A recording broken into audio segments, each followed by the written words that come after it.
El siguiente programa es para todas las edades. No contiene escenas de sexo o violencia. Es apto para toda la familia. Cuenta con el sistema Closed Caption y es financiado con recursos del Fondo Único de TIC.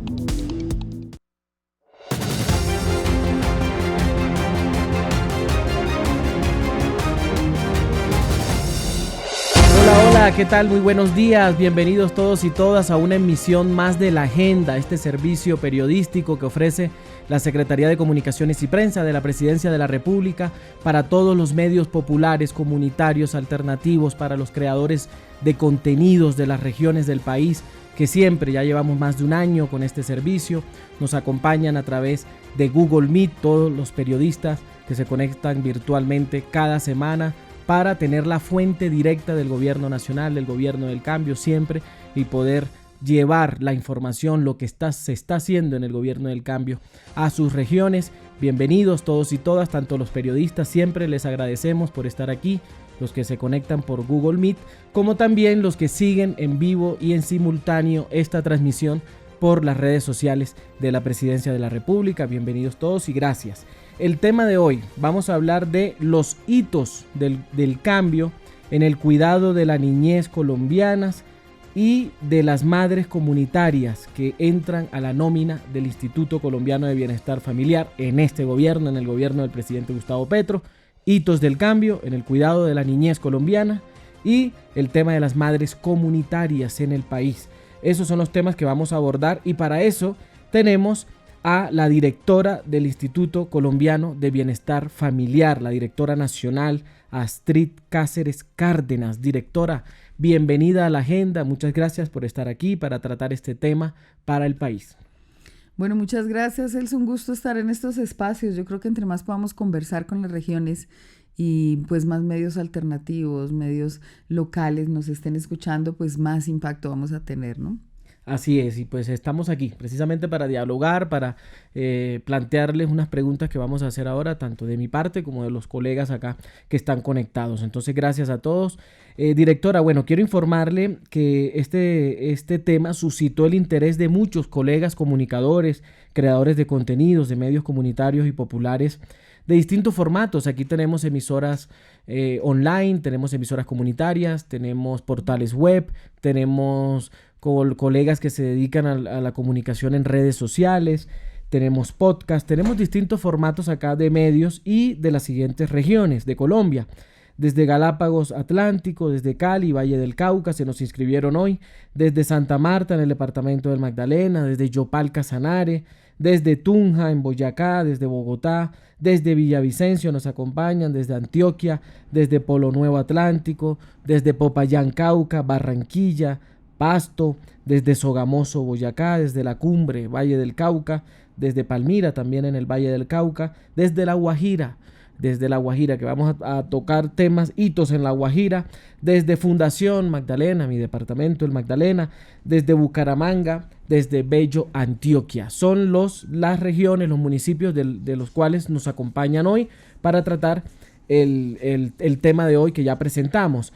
Recuerden que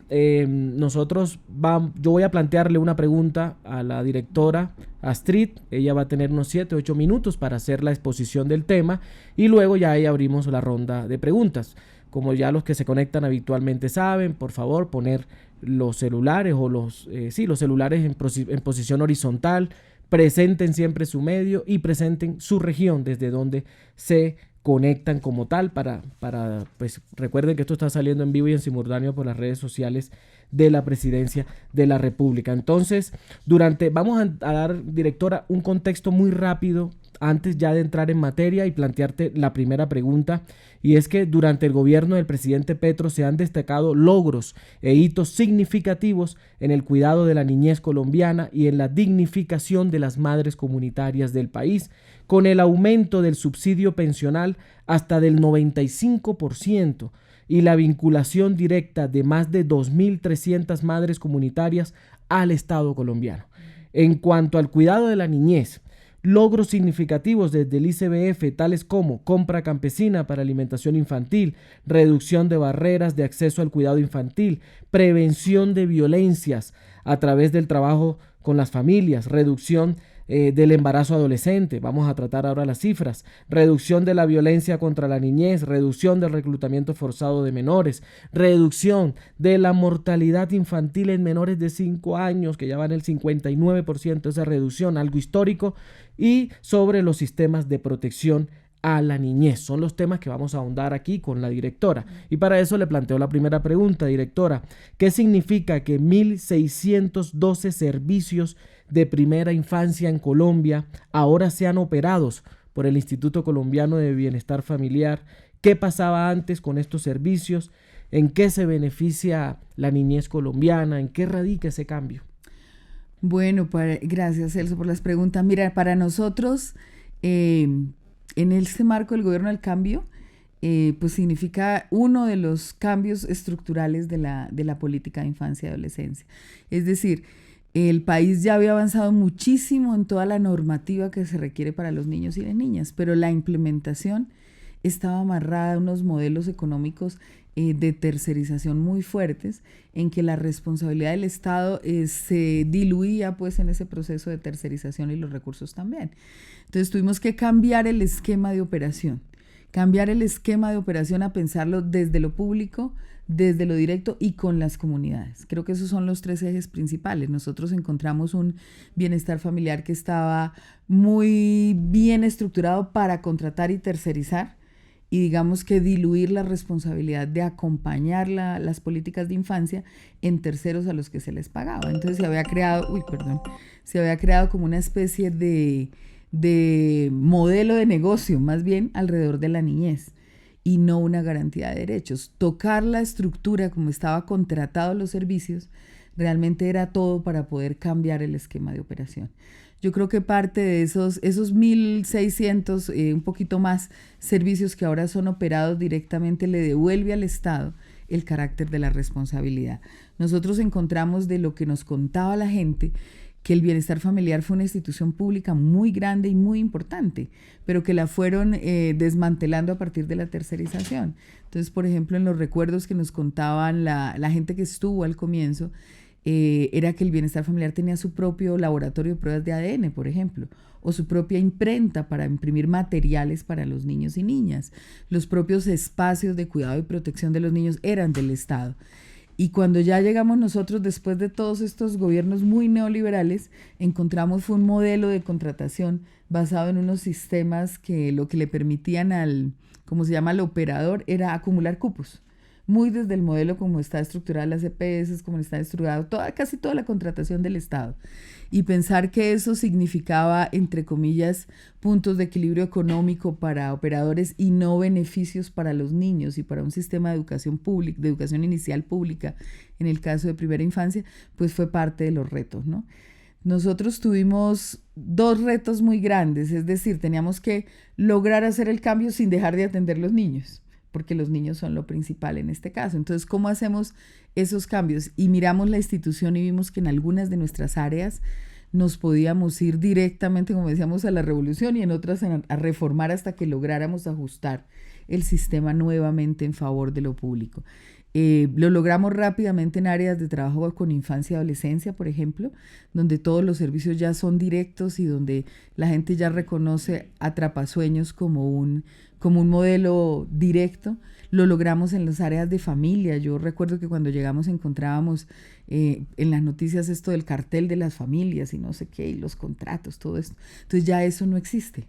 Ahora es operación directa, psicólogos contratados directamente por nosotros, trabajadores sociales directamente por nosotros, recorriendo y armando este modelo, ¿no? Y lo más difícil pues era lo de protección especial, que son los niños que están en procesos de restablecimiento de derechos, y lo más complejo era primera infancia, donde el modelo de negocio está súper arraigado. Entonces esas 2 transformaciones nos llevaron a pensar que podemos generar un sistema público, ¿no?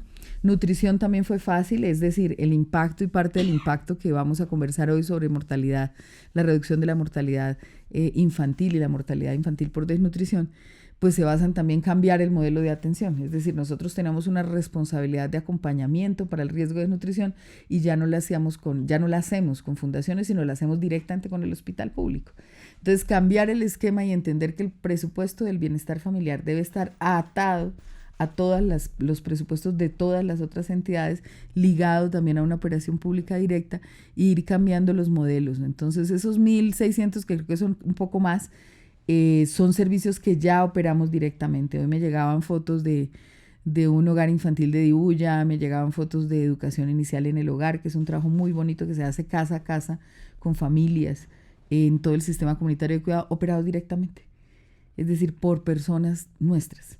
Ampliar la planta de personal, llegar las trabajadoras oficiales, es volver a sentir ese carácter público que necesita el instituto.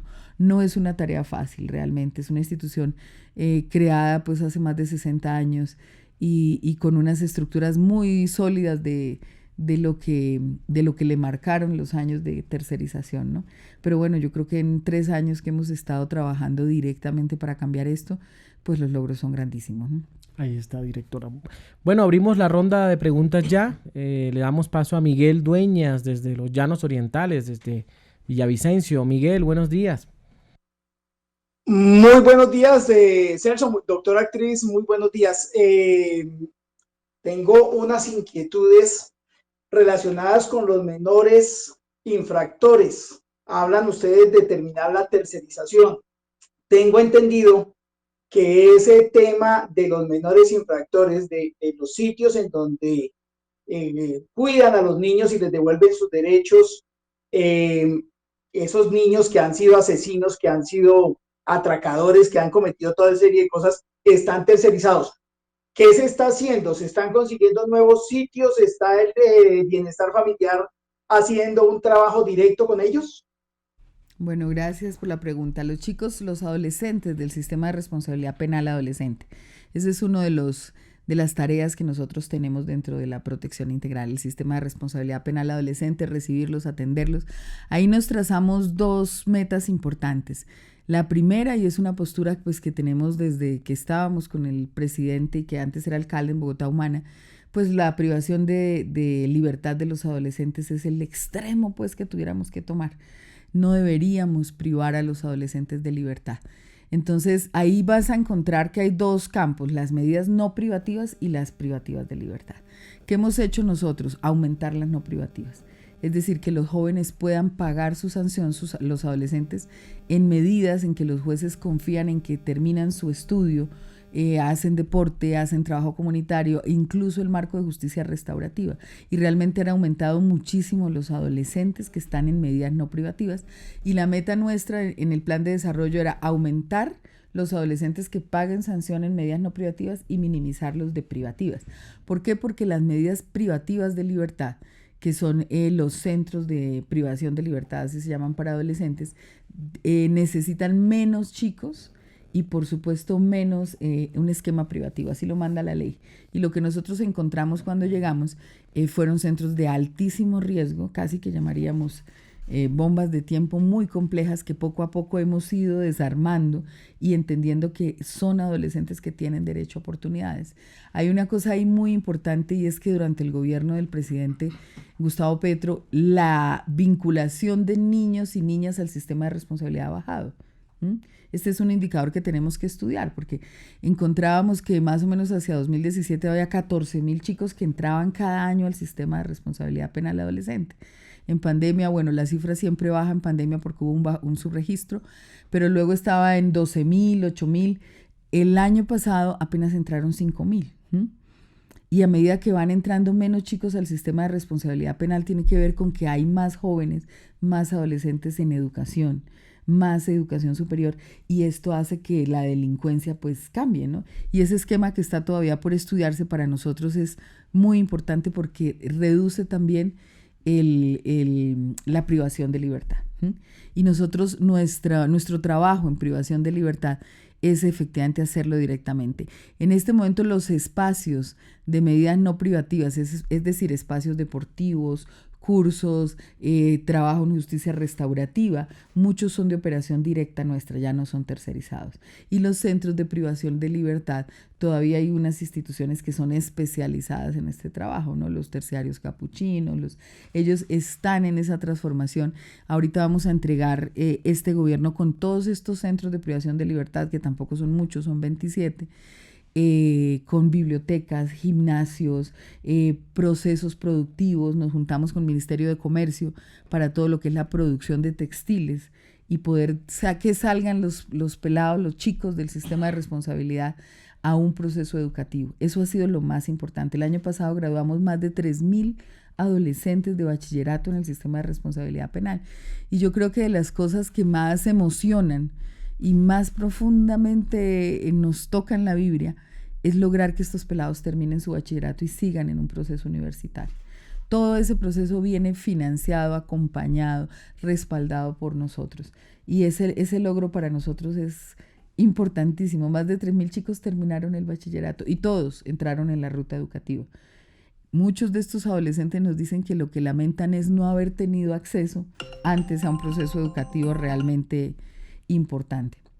Ahora lo tienen. Entonces, sí, el sistema de responsabilidad penal ha ido pasando a una operación directa también, como todos nuestros servicios. Es una de las cosas más delicadas que hay que cuidar, porque efectivamente hay procesos complejos con muchos adolescentes, pero también hay unos procesos maravillosos. El de Barranquilla es uno de los centros que para nosotros es demostrar todo el trabajo en granja, en producción agrícola, en soberanía alimentaria que han aprendido los pelados, es muy importante. Están haciendo cine, por ejemplo. Entonces hay unas cortos y películas que ya se han ganado varios colectivos de cine de los chicos de responsabilidad penal.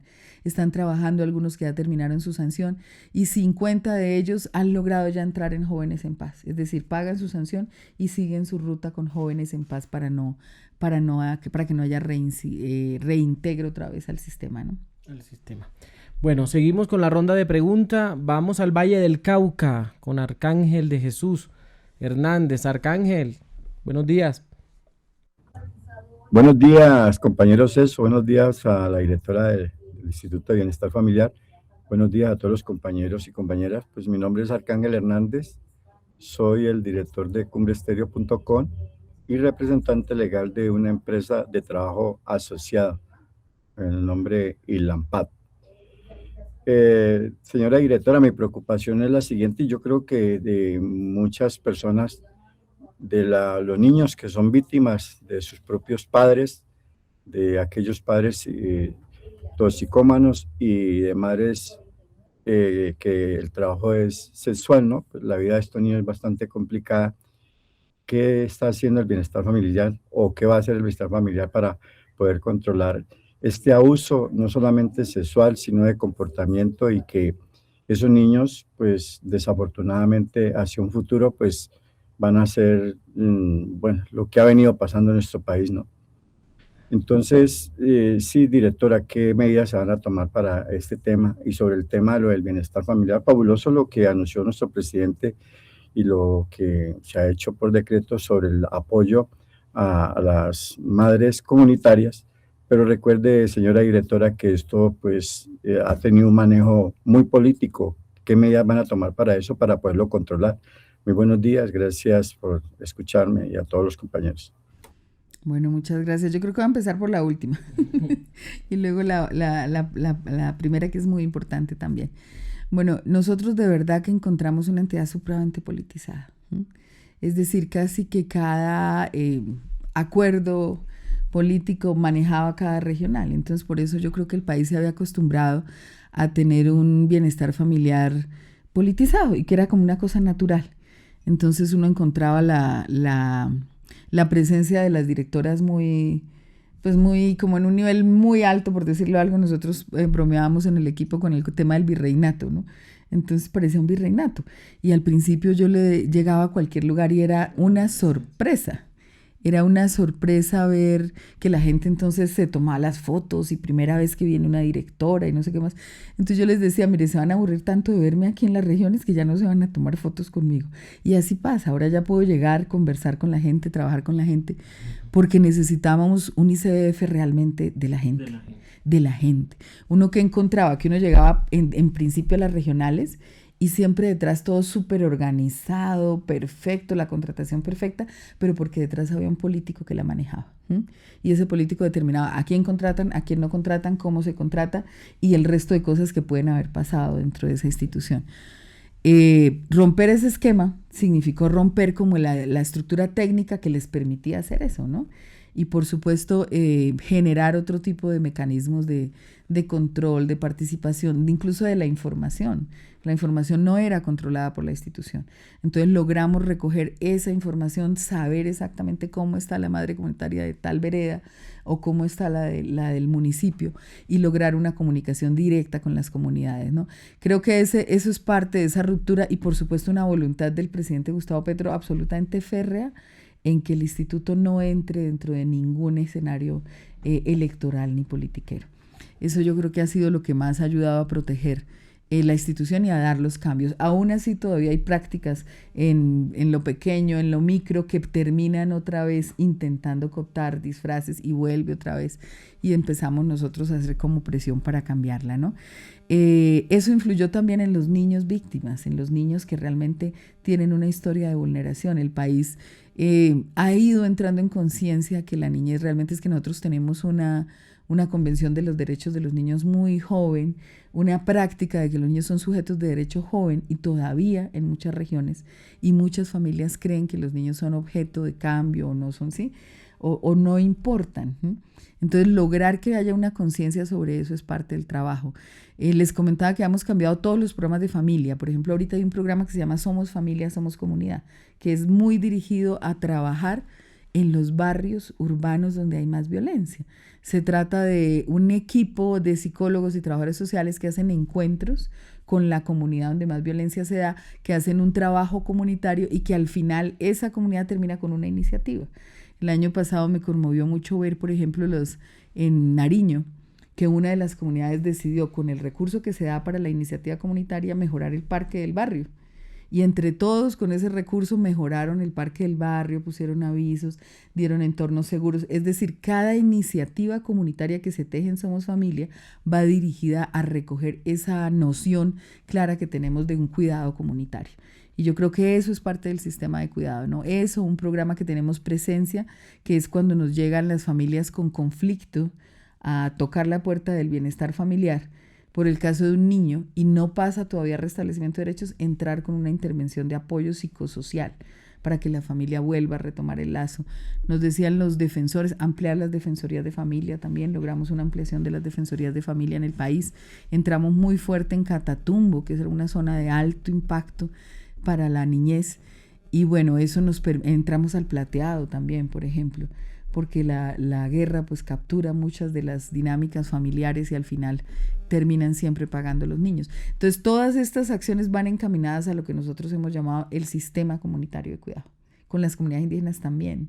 Algunas de las prácticas han ido transformándose, pero con ellos y con la comunidad, ¿no? Más de 600, 700 comunidades indígenas entraron en modelos de sistemas de cuidado comunitario en todo el país, entre ellas con mucha fuerza la comunidad embera, por ejemplo, la comunidad wayú en La Guajira, también para la protección de sus niños. Es iluso pensar que el Estado solamente es una institución de protección para los niños. El bienestar familiar es todo el Estado. Si los papás tienen trabajo, si los jóvenes tienen educación, todo eso influye en que sea mejor para los niños. Pero además las comunidades son las primeras respondientes y ellas son las que realmente nos alertan, nos ayudan en la protección integral de los niños y niñas. Directora, a propósito del tema de las madres comunitarias, hablemos un poco sobre ese tema. Son más de 2.300 madres comunitarias que han sido vinculadas como trabajadoras oficiales ya. ¿Qué significa esto para el país y qué rol juega el ICBF en ese cambio de verdad? Porque antes las madres comunitarias no tenían ni acceso a la seguridad social, ni estaban formalizadas. Ahora en el gobierno del cambio, por ahora son 2.300 madres. Me imagino que hay una meta también de integrar más, pero ¿qué significa eso para el país y cómo se articula con el Instituto Colombiano de Bienestar Familiar? Bueno, esto realmente es un trabajo articulado en todo lo que significa primera infancia. El país tiene una política de primera infancia que estamos siguiendo, que estamos acompañando. Creo que de las normativas más fuertes en el país son las de primera infancia. Y esa política había dejado como de lado lo que es un sistema comunitario de cuidado. Es decir, en el país las madres comunitarias existieron mucho antes que los CDIs, mucho antes que muchas otras formas de cuidado, y fueron organizándose en los barrios como las señoras que cuidaban los niños en su casa y se fue empezando a profesionalizar, empezando a trabajar. Pero ese sistema de cuidado comunitario al final terminó también tercerizado. Es decir, había una capa de fundaciones que eran las que manejaban las madres comunitarias. Manejarlas tiene muchas connotaciones, tiene en algunos casos, algunas lo harían muy bien, y es pagarles, darles la formación, estar pendientes de ellas, bueno, en fin. Otras, al contrario, pues manejarlas significó para otros manejarlas al son de algún político, por ejemplo, quitarles parte de su sueldo para otro tipo de cosas, el tema de la alimentación, o sea, muchas de ellas nos contaron esas prácticas y nosotros vimos y vemos todavía y consideramos la importancia de los sistemas comunitarios de cuidado. Esta noción del CDI o el jardín infantil urbano no necesariamente es para todo el país. Hay zonas rurales donde son pocos niños y aún así merecen espacios de cuidado de dignidad. Y este sistema comunitario de cuidado que está tercerizado, para que sea de calidad tiene que ser público. Y para que sea público necesitamos vincularlas laboralmente a la planta de profesional. Esto es una ganancia de la reforma laboral.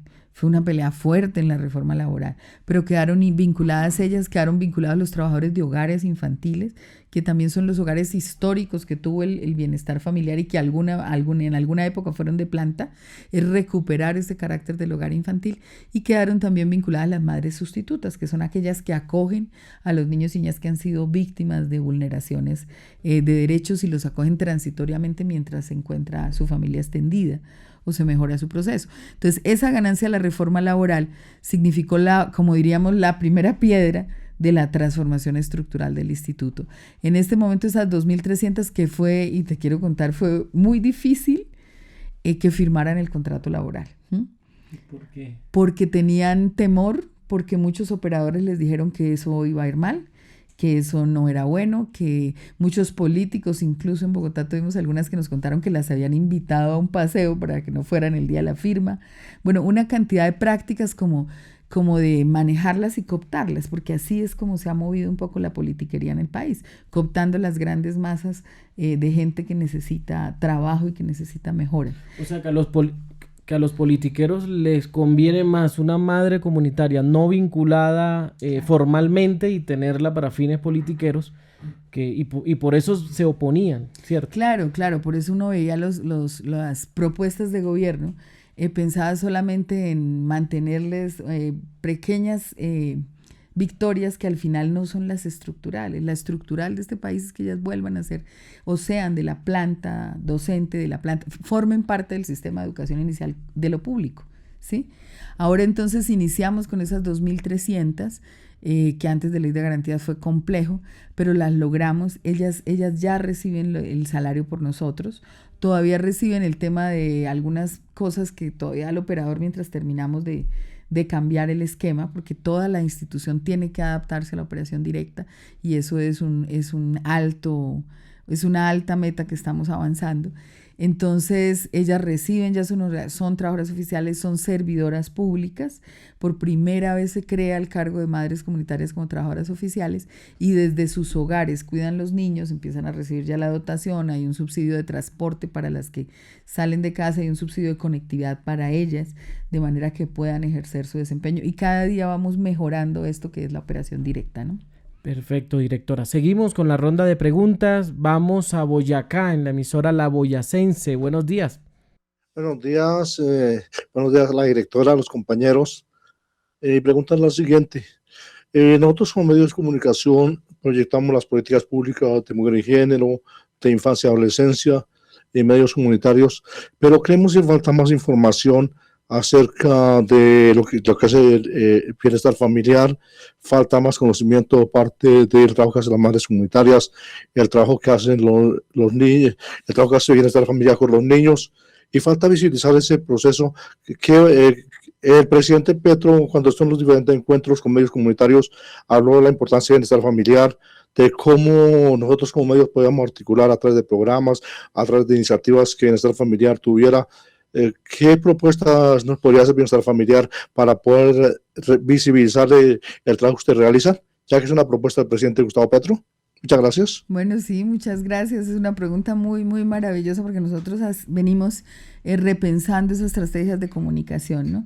Estamos en el proceso en este momento de producción de un microprograma radial para todas las emisoras comunitarias de base. Si todo va bien, vamos a lanzarlo en el próximo mes, para poder contarles un poco cómo llegar a los niños y las niñas, cómo contar también lo que hacemos, pero también mucho material que nos han pedido los padres de familia. Es decir, poder conversar sobre las situaciones que les preocupan, poder abordar también herramientas pedagógicas, y ese programa de radio que vamos a dejar instalado va a continuar.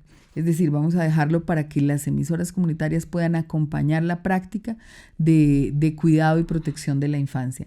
No solamente contar lo que hacemos, que es muy importante, y tiene razón el compañero, a veces no sabemos contar lo que hacemos o nos dedicamos a solamente un tipo de redes y no realmente a la radio comunitaria, que es donde está escuchándonos la gente. Y vamos a ampliar nuestro radio de acción, vamos a dejar un programa radial, vamos a dejar también un seriado de historias que cuentan la vida de los niños y niñas.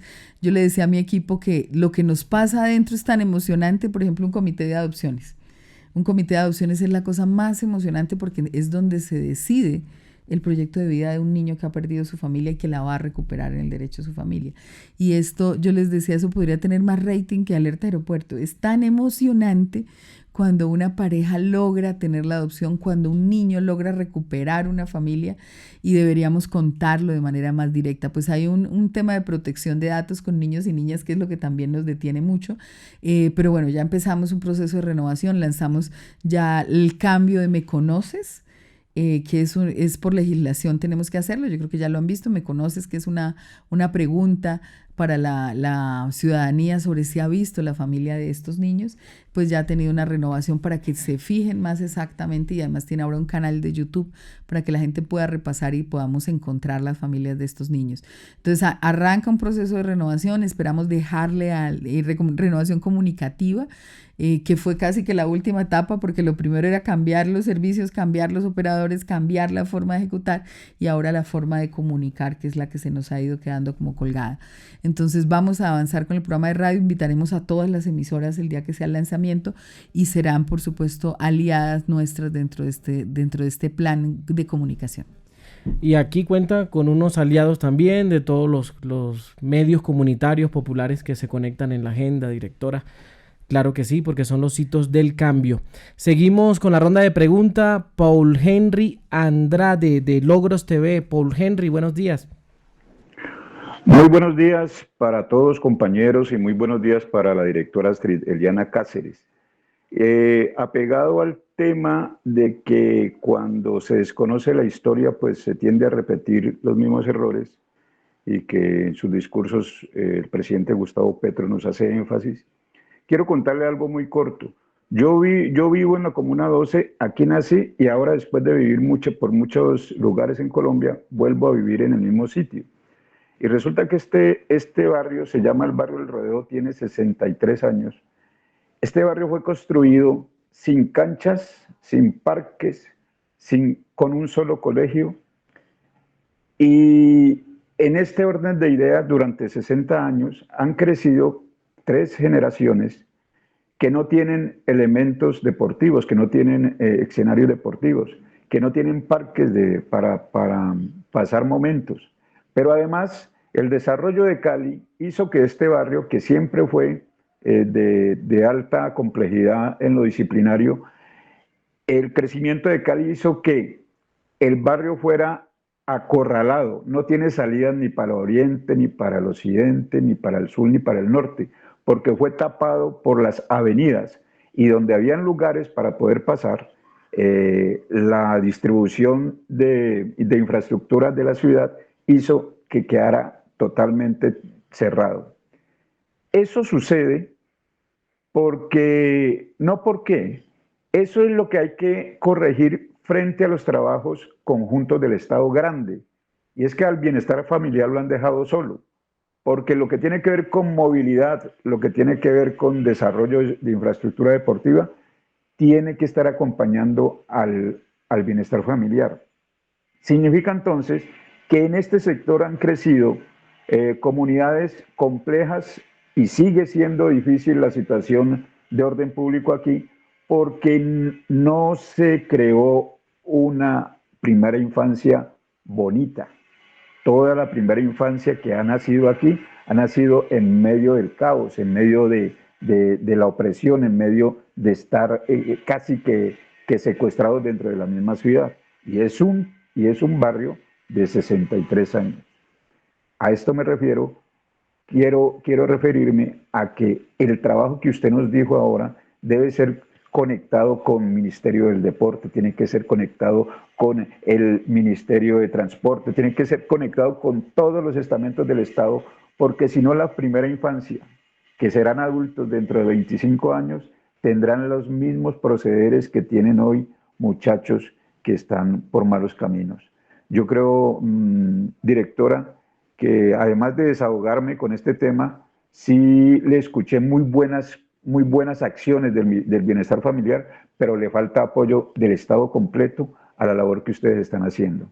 Muchas gracias, directora Astrid. Bueno, Paul, muchísimas gracias. Mira, sí, tienes mucha razón en varios de esos escenarios. La verdad es que frente a la infancia todos tenemos responsabilidades, es decir, no se trata solamente del bienestar familiar, sino de toda el Estado completo, y creo que esto nos lo ha hecho ver también el presidente. De hecho, directora, disculpa, son protección constitucional, Claro. Prioridad en la constitución política, partamos de ahí. Sí, y lamentablemente los niños y las niñas no siempre lo han sido, ¿no? En las definiciones de presupuestos territoriales, en las definiciones de acciones locales, a veces se pasa por encima muy frecuentemente de los niños y las niñas. Yo quería contarle a Paul que nosotros, primero, frente a infancia y adolescencia, nosotros encontramos como ese panorama de estos barrios urbanos así. Encontramos, por ejemplo, cuando llegamos al empalme de gobierno, encontramos que había como unos recursos muy fragmentados entregados a unas fundaciones que eran solamente para algunas estrategias de prevención de suicidio, otras estrategias de prevención de consumo, con muy poquitos beneficiarios, ¿no? Hicimos como una transformación de eso, armamos una sola bolsa de recursos, nos basamos en una metodología y nos agarramos también de algunas cosas que quedaron de gobiernos anteriores rezagadas. Por ejemplo, quedaron rezagadas por más de 10 años unas construcciones, las terminamos y las llamamos las casas atrapasueños. Y empezamos una estrategia de 3 tipos para poder llegar al mayor número de niños de los barrios o de las zonas rurales donde no les llegaba nada entre 6 y 13 años y que iban al colegio y en la tarde podían estar expuestos a riesgos, ¿no? Entonces, uno fue las casas. Vamos a terminar este gobierno con 32 casas atrapasueños. Una de ellas la abrimos en El Plateado, en colaboración con la curia y con la misma comunidad. Realmente este programa y la manera de cuidar a los niños no puede ser institucional, debe ser con las comunidades. Entonces, estas casas son como un espacio de protección donde los niños van desde hacer tareas hasta tecnología, hasta danzas, hasta así. Es maravilloso esas casas. Dime. Bueno. Tenemos una en Tumaco, tenemos una en Tunja, bueno, tenemos en varios lugares. La de Tumaco en especial está acompañada por el Ministerio de Ciencia y Tecnología, que es a lo que quería referirme. Es decir, varias de las instituciones empiezan a acompañar esa estrategia. La de Deporte nos está acompañando también en Bichada, en Puerto Carreño, en Puerto Inírida tenemos una maravillosa, entonces se empiezan a tejer. Pero no bastaba con tener esas casas. Entonces empezamos a trabajar en lo comunitario y lanzamos una estrategia que para mí ha sido una de las más exitosas, y es apoyar a las comunidades que ya lo venían haciendo. Es decir, un barrio que montó su biblioteca comunitaria de las uñas con sus niños, o unas mujeres que empezaron a trabajar danza con niños, o unas mujeres, y empezamos a identificar eso que llamamos experiencias comunitarias. Y sacamos 2 convocatorias de estímulos a experiencias comunitarias, 3 ya, que se llamaron Mochila Atrapasueños. Y pudimos financiar y acompañar esas estrategias. Tuvimos desde los pajareritos que observaban aves, hasta las escuelas de danza, hasta grupos deportivos, hasta grupos de bibliotecas comunitarias. Y creemos que esa estrategia trabajada con la comunidad, porque además a cada estrategia le poníamos acompañamiento psicosocial para prevenir riesgos, tiene mucho más impacto que la institucionalidad tratando de imponerle a las comunidades las formas de cuidado. Entonces, esa lectura que hicimos nos está dando muchos resultados. En Catatumbo tuvimos la mochila catatumbera y las mismas comunidades tenían ya estrategias. Los hogares juveniles campesinos, por ejemplo, que nos mostraron qué estaban haciendo y empezamos a acompañar de esta manera una estrategia con estos barrios y hacer efectivo pues el presupuesto. En realidad nosotros hemos logrado laboralizar madres comunitarias, vincular, ampliar la planta, todo esto con el presupuesto que teníamos. Entonces uno sí dice, ¿en los gobiernos anteriores se perdía esta plata o qué pasaba? Porque hemos logrado, reorganizando todo, llevar pues por supuesto al extremo la efectividad del presupuesto. El año pasado cerramos con la ejecución más alta que ha tenido en los últimos 6, 7, 8 años el ICBF, y este año pues ya vamos en un 60% de la ejecución. Entonces, haciéndola muy efectiva y llegando más a los territorios con las comunidades. Creo que esa es una de las reflexiones y por supuesto jalando al resto de instituciones para cumplir. Y aquí están los cambios de esa ejecución, los resultados, directora. Por ejemplo, antes de darle paso a Miguel, y ya estamos ya sobre el cierre, la mortalidad por desnutrición infantil ha disminuido en el gobierno del presidente Gustavo Petro 59.6%. ¿Qué ha conllevado a ese éxito, directora? Yo creo que lo primero que hizo la transformación fue entender que la desnutrición era una enfermedad. ¿Y es por qué lo digo? Porque digamos que se le exigía al ICBF frentear toda la desnutrición. Y la desnutrición es una enfermedad prevenible y focalizar la información. Es decir, cuando nos sentamos con el viceministro Jaime Urrego, con el ministro de Salud, porque además ellos son también de trabajo de campo, a hacer los análisis de las primeras cifras. Por supuesto, el reto más grande siempre fue Guajira. Sigue siéndolo aún, aunque Chocó ahorita la superó y tenemos que entrar en Chocó. Pero fue decir, bueno, vamos a analizar esto no con los ojos sola de la protección especial que da el ICBF, sino con los ojos de qué pasa con una enfermedad, dónde está focalizada, cuáles son las franjas. Encontrar, por ejemplo, que la mayor parte de niños y niñas que mueren por desnutrición son menores de 1 año. Menores de 1 año que tienen controles pagados por las EPS. Y entonces, ¿cómo canalizar? Y que los recursos que nosotros teníamos podíamos canalizarlos a una estrategia de fortalecimiento de los hospitales públicos. Efectivamente, el sistema de salud terrible, la manera como nos contaban las familias para poder asumir controles que jamás recibieron los niños y pagados a la EPS. Entonces, cambiar el esquema, trabajar nosotros ya no con fundaciones que referenciaban, contrarreferenciaban, iban y venían con los niños, sino trabajar directo con el hospital público. Entonces generamos un modelo integrado, un modelo de búsqueda, que es donde están los equipos básicos de salud, un modelo de centros de recuperación nutricional que estaba muy mal enfocado en términos de la atención y del circuito completo, y por supuesto la recuperación nutricional en el hogar. Entonces tú tienes diferentes canales, el niño o la niña se identifica por cualquiera de las rutas de búsqueda y pasa o al hospital si está muy grave, y sale del hospital a un centro de recuperación y luego al hogar y sigue la recuperación nutricional hasta que esté bien, o lo identificamos en el hogar y empezamos en el hogar y conectamos con el hospital las visitas. Entonces el circuito va cerrándose para que no haya posibilidades de que se escape. Y yo creo que una de las cosas más importantes son también los comités de emergencia nutricional.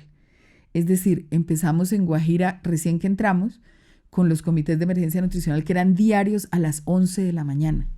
Todos los días, sentados, incluido el viceministro de Salud, yo, y hasta que miráramos caso a caso con la gente. Y estaban las EPS y sentamos a la Superintendencia de Salud. Aquí no se nos puede perder un niño en este caso. Entonces ya no era hablar de la desnutrición, sino hablar de caso a caso. Y me acuerdo de un caso muy especial de Aymina que tuvimos que ir a trabajar con la comunidad porque no permitían el trabajo con ella y estaba en altísimo riesgo. Eso fue en diciembre y fue complejo, pero si había que escalarlo hasta que el ministro y yo fuéramos, el ministro de Defensa también nos ayudó en su momento el ministro Iván, con la sacada de niños en helicóptero, o sea, era hacer todo por el niño y la niña y crear esa cultura de sistema comunitario de cuidado. Ahorita los comités de emergencia ya los tienen las alcaldías y las gobernaciones, liderados por ellos, y bueno, esperamos los resultados que se nos sigan dando. Pero entonces cambiar esa forma de ver la acción conjunta es lo que está generando esas transformaciones, ¿no? Tocabas hace poco, directora, el tema de las EPS. Hay una reducción en la mortalidad por desnutrición infantil en este gobierno, en el del presidente Gustavo Petro, de 59.6%, un verdadero hito de cambio.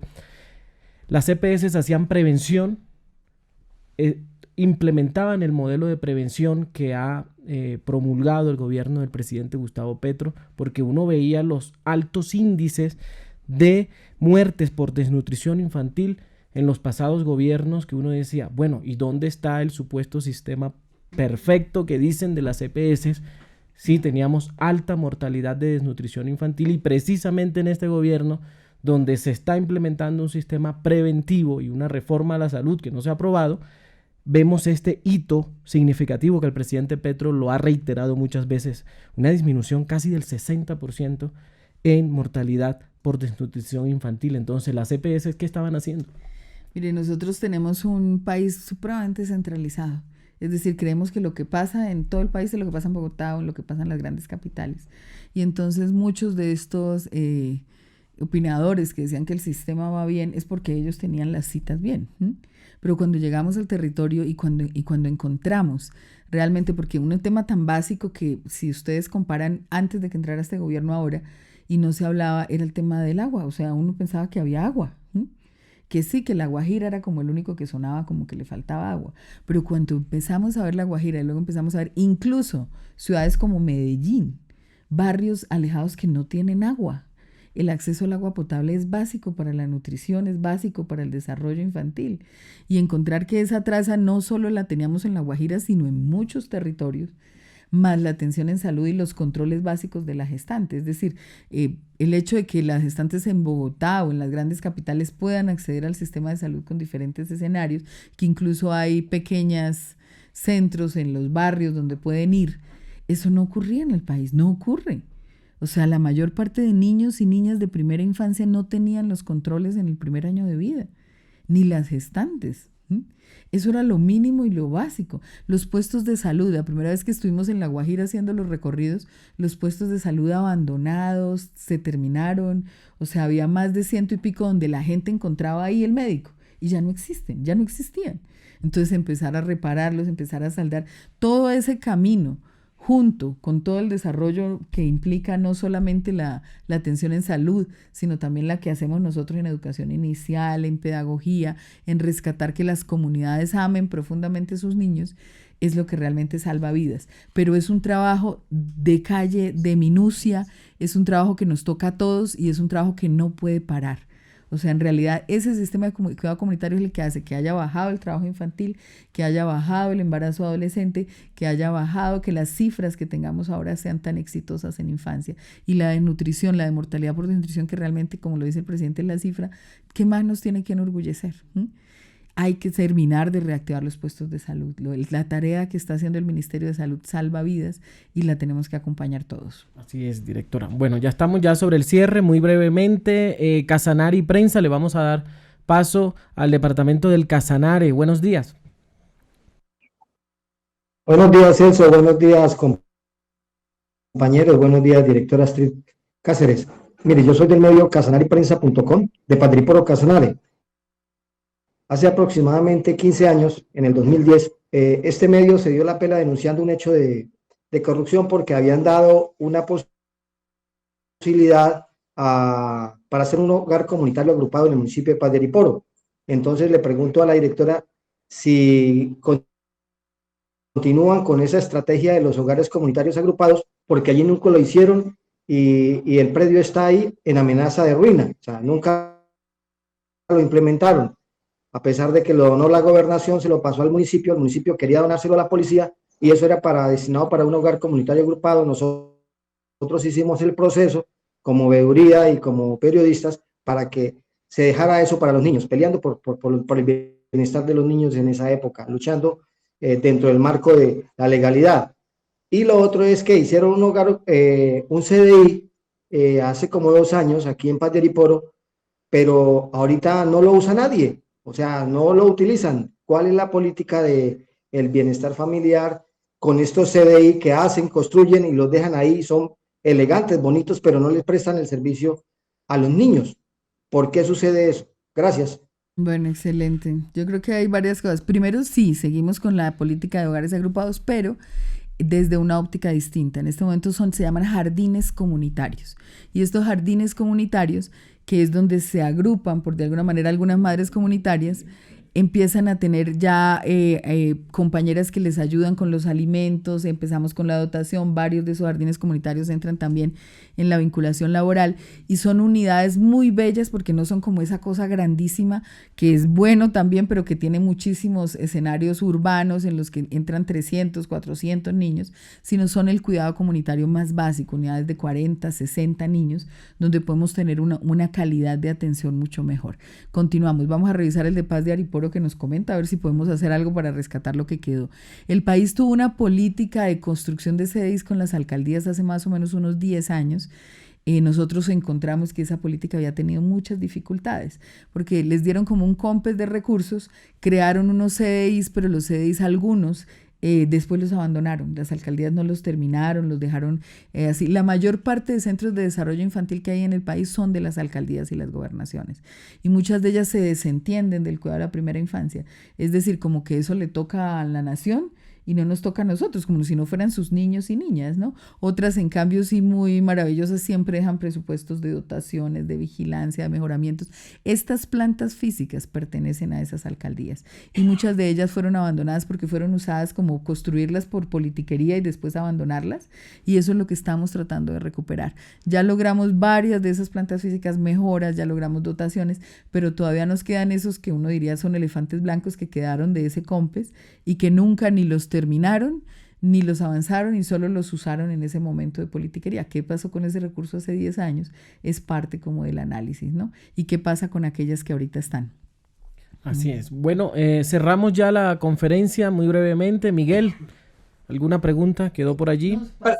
Sí, señor, una pregunta rápida. Ayer el antiguo secretario de la Paz reconoció por fin la responsabilidad con más de 18.000 casos en los que están niños y adolescentes, y en esos casos, muchos de esos casos fueron esos niños asumidos por bienestar familiar. Esos expedientes van a ser trasladados a la JEP para garantizar que esas víctimas que sobrevivieron tengan algún beneficio. ¿Cómo manejan ese tema para garantizar la justicia para esos niños que ustedes cuidan? Bueno, este tema de paz es largo de conversar y es muy importante. Realmente nos faltó la bienestarina, el tema de paz, los cambios que se han hecho también en compras locales y con campesinado. Pero este tema de paz para mí es de todo mi corazón. O sea, nosotros llamamos a este programa de gobierno frente a la infancia Crece una generación para la paz. Esta generación de adolescentes tiene que ser la que selle la paz. Ese reconocimiento que se hizo a través de la JEP es doloroso porque es un país que la adolescencia no le importó. Muchos de todos esos combatientes entraron cuando eran niños y ahora no podemos permitir eso. Nosotros estamos trabajando no solamente en la presencia en las mesas de paz y en la exigencia de que los niños y niñas deben ser ese primer piso, o sea, ningún grupo armado entra a dialogar sin haber firmado un acuerdo frente a los niños y niñas. Las mesas de diálogo los han firmado, estamos haciendo monitoreo y control para que no lleguen más, y además ayer cerramos una reunión muy bella que ya se va a enterar el país, pero creamos un mecanismo de reacción inmediata que nos está ayudando muchísimo en salvar vidas, básicamente. Trabajamos con las comunidades indígenas también en esto. Estos chicos y chicas entran, nosotros tenemos 2 rutas. Primero, la alerta, y esto es importante que lo sepa la ciudadanía. Ante una alerta de reclutamiento se alcanza a reaccionar, incluso si tenemos que mover toda la familia, el grupo familiar, y poder evitar el reclutamiento, ¿sí? Hacemos prevención, que ese es otro tema, pero ante la alerta hay que reaccionar y nos avisan, miramos, tenemos una red completa, incluida la Defensoría del Pueblo, en todo ese rescate de posibles alertas de reclutamiento. Y hay otra ruta de desvinculación. Nos han llegado más chicos, más confianza en nosotros. Estamos trabajando con 400 adolescentes desvinculados de diferentes grupos armados y que desde esa noción de haber tenido un arma y poder retirarse, pues están reconstruyendo su proyecto de vida. La mayoría del tema es el estudio se está quebrando entre el 5º primaria y el 6º, o sea, la tarea que hacemos con el Ministerio de Educación es muy importante. Entre más recuperen los niños estudio y estudio de calidad, menos reclutamiento va a haber. Entonces tenemos 400 adolescentes con unas historias de vida maravillosas, con unos proyectos de vida en realización, estudiando también, y creo que esa desvinculación es uno de los ejes para que nos los entreguen. ¿Qué hemos hecho nosotros? Llamados directos, y directos a 4 frentes que todavía siguen reclutando. La Goberto Ramos, la Jaime Martínez, la zona donde no hay diálogos de paz es donde más reclutamiento hay. Por eso nosotros creemos que esos diálogos están cortando el reclutamiento. Pero donde todavía las armas se están mandando, el reclutamiento se está viendo. Entonces el llamado es devuélvanoslos si los tienen, que sabemos que los tienen. Dénenlo, aquí estamos, ¿sí? Y pues continúen su guerra con las características que tiene el derecho internacional humanitario, que es no vincular a los niños, ni en el uso ni la utilización. Seguimos en la campaña, tenemos una campaña muy hermosa que queremos que se sumen, Crece una generación para la paz, y es en las escuelas, realmente en las escuelas donde está impactando. Nos vamos, hacemos talleres de paz, invitamos de pronto a una actora, a una actriz, a alguien que quiera acompañarnos a pintar un mural con los chicos después de las pedagogías de paz, y es marcar el territorio diciendo aquí crece una generación para la paz, para que los armados sepan que no deben meterse. Sabemos que todavía hay acciones simbólicas, pero también hay una red de trabajo con todo el gobierno para cortar estos escenarios, y pues podemos sumarnos. Cualquiera que quiera acompañar una escuela, vamos a acompañar, vamos a estar ahí, pintemos el mural con los chicos, hablemos de pedagogías de paz, dejamos materiales, trabajamos con los maestros y tratamos de instalar esto que debe ser que las escuelas son espacios seguros, ¿no? Entonces tenemos las conversaciones de paz donde les hacemos firmar, tenemos la recepción de los niños permanente, amenaza ante la alerta, poder rescatarlos, y también el programa de desvinculación y las campañas que estamos realizando. Ahí están todos los hitos del cambio a través del Instituto Colombiano de Bienestar Familiar, que nos contó aquí la directora Astrid Cáceres. Directora, muchas gracias por haber estado aquí en la agenda, por esta conversación, por estos datos que nos trajo y por estar presta a responder las preguntas de todos los colegas comunicadores de las regiones. Muchas gracias por estar en la agenda. No, excelente, muchísimas gracias. Nos faltó hablar de los cambios de la bienestarina, que son muy importantes para el país, y las compras campesinas. Esas dos cosas nos quedan pendientes. Bueno, muchos gracias. temas y logros que, bueno, a través de comunicados, y eso se los podemos compartir aquí al grupo de comunicadores de la agenda. Bueno, invitarlos a consultar los medios y los contenidos de la Presidencia de la República, el periódico oficial Vida en la radio, el programa radial de la Presidencia de la República, que llega a todas las emisoras de la Radio Nacional y de la Policía, y a seguir también la agenda del presidente Gustavo Petro en todas las redes sociales de Infopresidencia y de Vida Presidencia también. Agradecemos a todos los periodistas, los colegas que se conectaron y que estuvieron. Sabemos que quedaron muchos temas, pero bueno, por temas de tiempo los tuvimos que abordar así. Son los hitos del cambio desde el punto de vista del cuidado de la niñez. Agradecemos a todos los periodistas que se conectaron y a todo el equipo técnico que hace posible la agenda, a Juan Camilo Quintero, Orlando Rengifo, a Luis Espejo, Paula Camila, que es nuestra productora, y a este conductor y director Celso Tete Crespo. Muchas gracias y nos escuchamos y vemos en otra emisión más de la agenda para tratar un tema de interés nacional para las regiones.